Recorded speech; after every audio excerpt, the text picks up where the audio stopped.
A veces el Svadharma no es claramente conocible por la persona.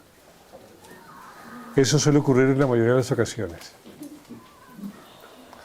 Es decir, es difícil encontrar una suerte de tendencias, una suerte de actividades a través de las cuales el ser humano se pueda depositar de manera equilibrada y constante.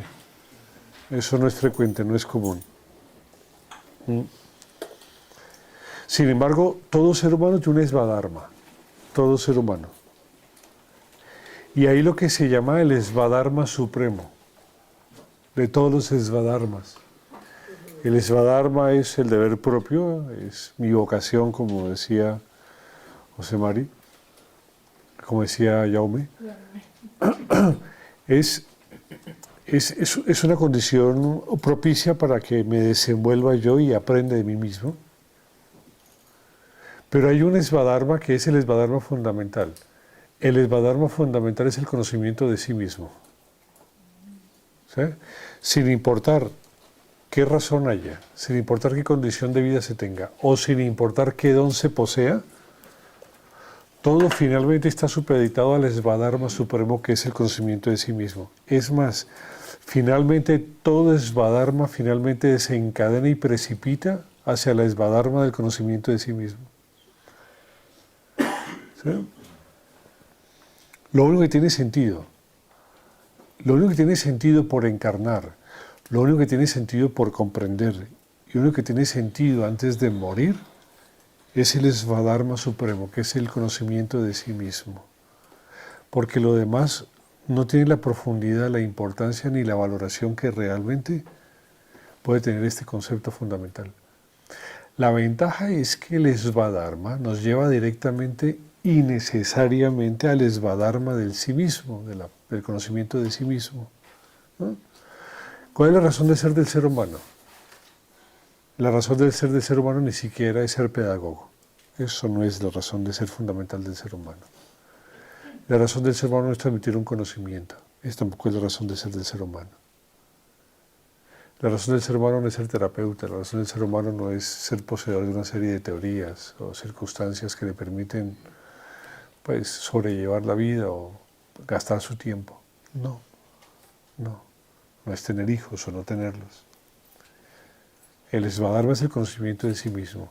Lo gratificante es que cualquier Svadharma, cualquier don que el ser humano posea, finalmente desencadena el hecho, debido a la constante comprensión que se tiene sobre lo que hace, en las preguntas fundamentales y en la reacción que se tiene de la comprensión constante y por lo tanto de la forma de percepción que varía en la medida en que eso se logra.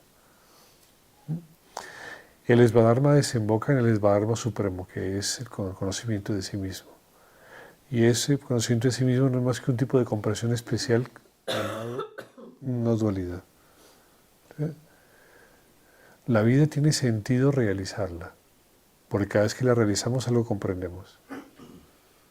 Comprender lo que hacemos en la medida en que es el don natural, pues nos permite sostenernos en ello sin esfuerzo de realizar la acción. Todos tenemos dones, todo ser humano tiene dones. Hay algunos que sobresaltan respecto a otros. ¿Ustedes han visto la película esta de X-Men? ¿Sí? Pues cada uno tiene su Svadharma. Es algo parecido a eso, ¿no? Cada quien tiene su condición. Estos transgénicos, ¿no? Sino ¿cómo? Transformers tampoco. Eso, mutantes. Eso. No son los Transformers ni los transgénicos, son los mutantes. Estos mutantes, como se ve en la película, tienen condiciones que los diferencian unos de otros, que unos tienen poderes excepcionales. Así cada ser humano tiene una condición que le es innata, una propiedad, en la que todos sus sistemas de una u otra manera convergen. El problema es que a veces convergen algunos dones a nivel de uno de los koshas y no están integrados todos en una sola unidad. Es decir, alguien tiene, por ejemplo, la condición de ser muy fuerte físicamente, o ser muy vital energéticamente, o tener una serie de facultades mentales. Es decir, muchas veces los dones están repartidos entre diferentes variaciones que tiene el ser humano en su constitución. A veces cuando un don integra muchos de estos elementos, entonces es un don que es muy apreciado, es una condición muy estable que pocos poseen.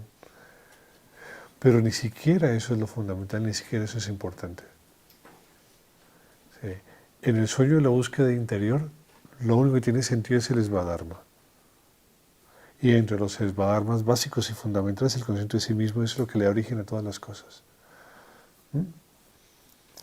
Muchas personas buscan su Svadharma y no lo encuentran.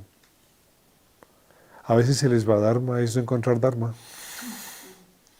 A veces el Svadharma de una persona es migrar como judío errante a través de sus pensamientos sin encontrar razón de ser de por qué vive. Las facetas de la mente son tan complejas. Hay tantos laberintos en sus propósitos que muchas veces encontrar la destreza sobre la cual ella se desenvuelve es complejo. Hay quien tiene destrezas que son excepcionales y hay quien tiene destrezas que son conflictivas, ¿no? Hay quienes desencadenan la lucha y la tensión, la violencia, otros desencadenan el amor, la paciencia. Pero cada persona tiene su Svadharma y a través de él logra conocerse porque logra aprender a comprender.